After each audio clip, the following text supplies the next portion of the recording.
Looking to bring in the hate speech bill, which personally I feel is going to really limit art in expression and understanding and conversation, because it limits the ability for people to say what they think, and then it limits people's ability to hear what's being said. So I think it's a dangerous path.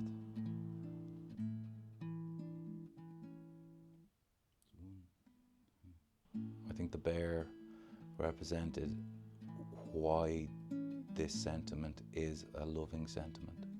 It's not, I do not support people being hateful or saying hateful things to others. I just also don't support people putting other people in prison for words. I think it's more just accepting that assholes come in all shapes and sizes, and often they're probably like 95% of the time not an asshole.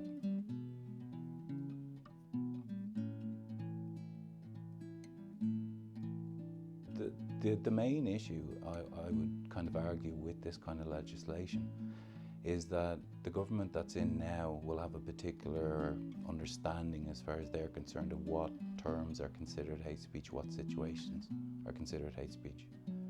All they are words, and it might be a moment with a friend that somebody overhears, and the person who overheard it is offended even though the two people interacting weren't.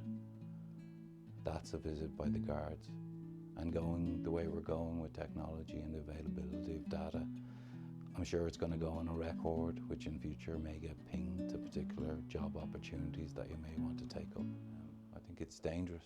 The key, if the government decides that you can't express yourself against the government, there we are. And it's worth remembering that that bill got through the Dáil, and if it wasn't for the Seanad, it would have passed, and we would have the Orwellian stuff that the UK is going through now at the moment. I think it's almost 30 people a week are arrested for something that they've said online.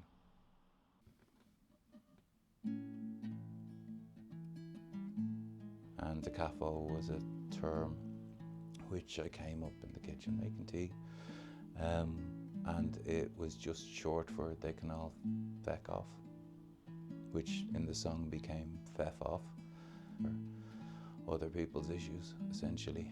They can feff off if they're trying to direct negativity towards you, I suppose. I hope my feelings never destroy your life, and I thought that was the sentiment that I thought was important for people to understand, is that my feelings could impact your life. My feelings could put you in prison. My feelings could, and if you're in a difficult situation, they're saying that my feelings could do these things in the future, and I don't think that's a good way to go.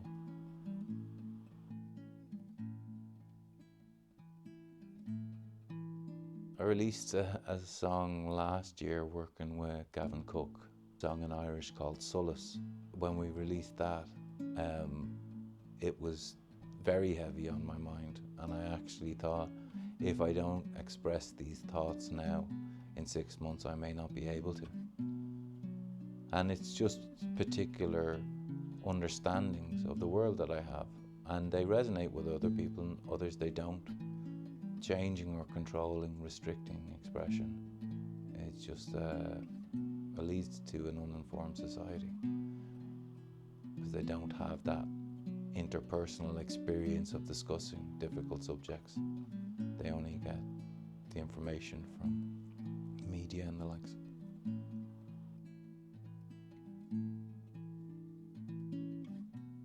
I grew up, love meant one thing, and there was only so many people and potentially pets that you could love. You would save that word, it would be used, I suppose you could call it a ritual or an incantation, but the term was only used for particular people, and it really, really meant something.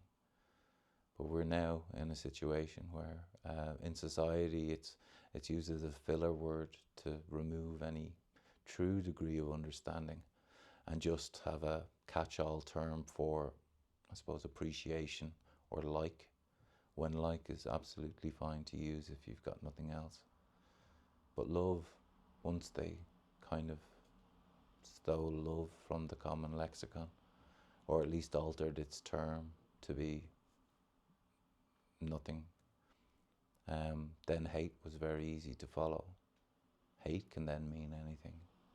But when I was growing up, hate and love were two of the strongest forces in the universe as a child. One was dangerous, and the other one was almost an explanation.